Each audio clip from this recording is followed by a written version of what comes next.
Hello everyone, my name is Claire and welcome to the CozyCat Press channel. Today I will be introducing our top 5 bestsellers. So for those of you who are new to the genre of cozies, welcome. We are so happy to have you, and I'm sure that any of the 5 books that I mentioned today will be a great place to start. The cozy genre is a subgenre of crime fiction, so the detective in a lot of these books are usually amateurs, and these books will always leave you satisfied at the end. The first book I'll be talking about today is A Deadly Course by Diane Weiner. It follows the protagonist Emily Fox in picturesque Sugarberry, Vermont. Her and her husband had just moved there because she is teaching an adult summer writing course. Before she was even able to have her first day, though, she discovers a body on her morning run that she then finds out was actually going to be a student of hers. Right away, Emily feels this sort of responsibility in figuring out, the big question of who done it and whether any of the writers that she was supposed to teach that summer are involved or not. So as the book continues, motives and relationships really begin to reveal itself in this small town in Vermont. I think that we can all agree that every time we read a mystery, whether it's a cozy or not, we always have several guesses of what the ending is going to be like in the back of our mind. And, it's constantly cycling through our different guesses.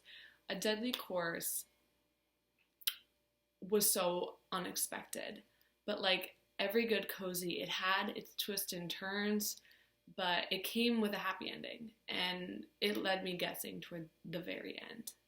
The second book today is Under an English Heaven by Alice K. Boatwright. This is the first book in the Ellie Kent mysteries. Here we have Ellie Kent, an American who marries Englishman vicar Graham Kent. Ellie has moved to England, and right away she discovers a body on the property that they're living on, and all signs point to her, who's the new girl in town. The point of view of the main character, Ellie, had to be my favorite aspect of the novel because it was so interesting in seeing this behind the scenes kind of life being married to a vicar, but also because she was an American in an unknown country where she was just getting to know. So it made her a really relatable character. So we follow Ellie throughout the book while she's learning all the new English customs and also trying to clear her name and making sure that she stays one step ahead of the police detective all the time to avoid being arrested herself. And that brings us to our third book, When the Dog Bites by Glenn Ebbis. This is a part of the Madison Revere mysteries.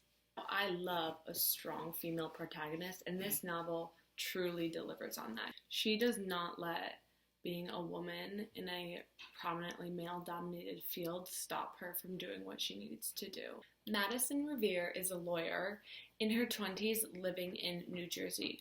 She's walking one night and she sees this little dog jump up and bite this man.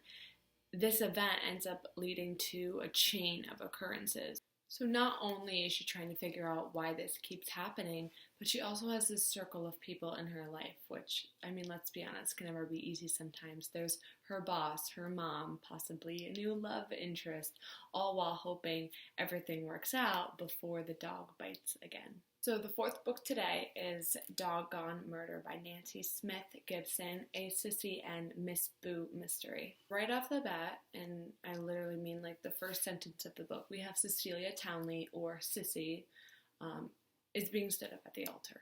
Not long after that, she meets Miss Boo, and they make their way to a casino where they find a body. And of course, immediately the police think that it is them.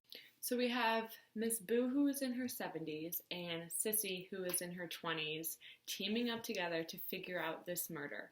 It is such an unlikely pairing, which I think makes it even more exciting to read. And then when you add in Miss Boo's handsome cop grandson, it's just icing on the cake.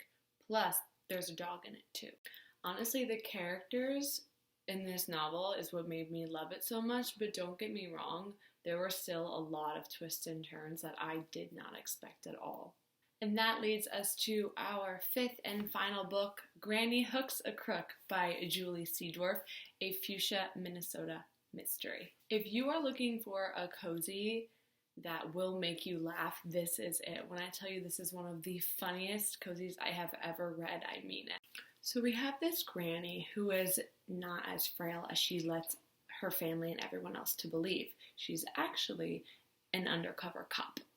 Yes, you did hear me correctly. She is such a character. She eats donuts for dinner. She reads 50 Shades of Grey. She has a ton of animals living in her home, and she drives a 1957 red Chevy Corvette. No, that's a really cool grandma, if you ask me. A series of robberies start happening in the small town that Granny lives in, and all signs point to her because all of the stolen items have been found in her home.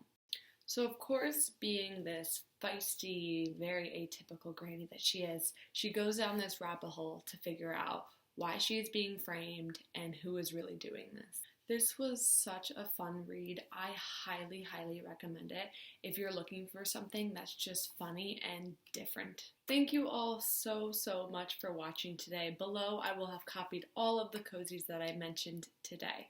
I will also put the CozyCat Press link below, so go check out our website for a full list of cozies. I personally like to read on my Kindle, so if you have Amazon Kindle Unlimited, several of these come free with that subscription, so go check them out there. If you're someone who prefers a hard copy, they are also available on Amazon.